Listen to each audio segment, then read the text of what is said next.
Mega DSC నియామకాల్లో merit సాధించిన SC ST BC అభ్యర్థులను reservation కేటగిరీకి దించి రిజర్వేషన్ సీట్లలో కోత విధించడం రాజ్యాంగ విరుద్ధమని, మెరిట్ సాధించిన వారికి ఓపెన్ కేటగిరీలోనే లెక్కించాలి అని విదాసం ఐక్యవేదిక రాష్ట్ర convener doctor Busi Venkatarao demand చేశారు.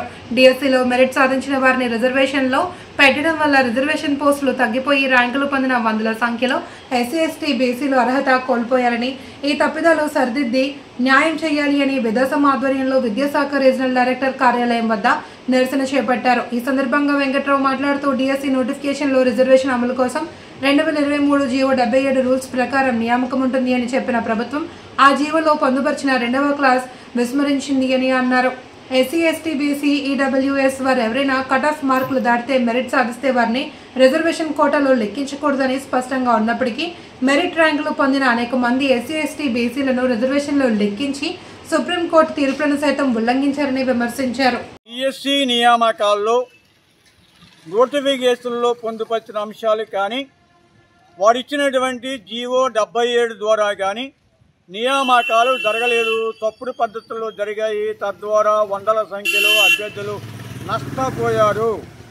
ఈ నష్టపోయినటువంటి ముఖ్యంగా రిజర్వేషన్ సంబంధించిన అభ్యర్థులు ఎస్సీ ఎస్టీ ఈడబ్ల్యూఎస్ బీసీ వారు వీరందరూ తమ గ్రీవెన్స్ని చెప్పుకోవడం కోసం ఆర్జేడీ ఆఫీసుకు వచ్చి ఉన్నాం.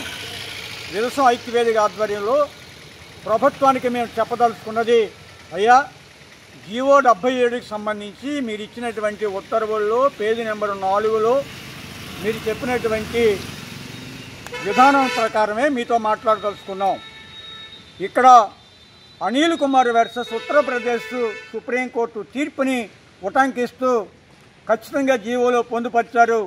ఎవరైతే రిజర్వ్డ్ కేటగిరీ అభ్యర్థులు మెరిట్ ద్వారా కట్ ఆఫ్ మార్కులు పైబడి సాధించారో వారిని ఓపెన్ కేటగిరీలోనే చూడాలి, వారిని రిజర్వేషన్ కేటగిరీగా పరిగణించకూడదు అని చెప్పి ఇవో చెప్తుంది, సుప్రీంకోర్టు తీర్పులు చెబుతూ ఉన్నాయి.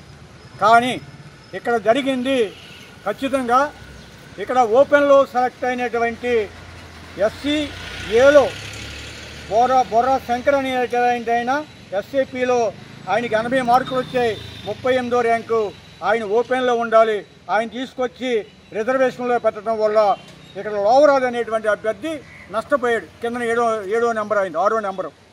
ఇలాగా ఇక్కడ ఉన్నటువంటి ఈ అభ్యర్థులు అందరూ కూడా ఎస్సీ ఎస్టీ ఈడబ్ల్యూఎస్ బీసీ వారీలందరూ ఇక్కడ వీరందరికీ నష్టం జరిగింది. ఎలాగంటే వీరి పైన ఉన్నటువంటి ఓపెన్ కేటగిరీలో వాళ్ళని ఆ రిజర్వేషన్ కేటగిరీలో పెట్టడం వల్ల రిజర్వేషన్లో ఉన్నటువంటి సంఖ్య కుదించుకుపోయి వందల మంది ఇవాళ అనర్హులుగా తేరారు. వారికి కాల్ లెటర్లు ఇవ్వలేదు, వాళ్ళని సెలక్షన్ లిస్టులో పెట్టలేదు. ఇవాళ మేము డిమాండ్ చేసేది, మీరు మెరిట్ లిస్ట్ పెట్టాల, మెరిట్ లిస్ట్ ప్రదర్శించండి. అలాగే అక్రమ పద్ధతిలో జీవోకి వ్యతిరేకంగా సుప్రీంకోర్టు తీర్పుకి వ్యతిరేకంగా మెరిట్ వచ్చిన వాళ్ళని కట్ ఆఫ్ పైబడిన వాళ్ళని ఓపెన్లోనే పెట్టాలి, రిజర్వేషన్లో పెట్టడం తప్పు, అన్యాయం. కట్ ఆఫ్ మార్కులు మీరు చెప్పలేదు ఈ రోజుకి కూడా, అది చెప్పాలి.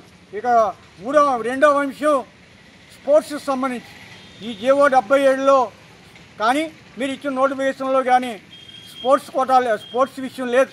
ఇంకొక నోటిఫికేషన్ ఇచ్చారు, ఇంకొక నోటిఫికేషన్ ద్వారా సెలెక్ట్ అయిన వారిని ఈ నోటిఫికేషన్లో హారిజాంటల్ రిజర్వేషన్లో తీసుకురావడం అనేది కరెక్ట్ కాదు.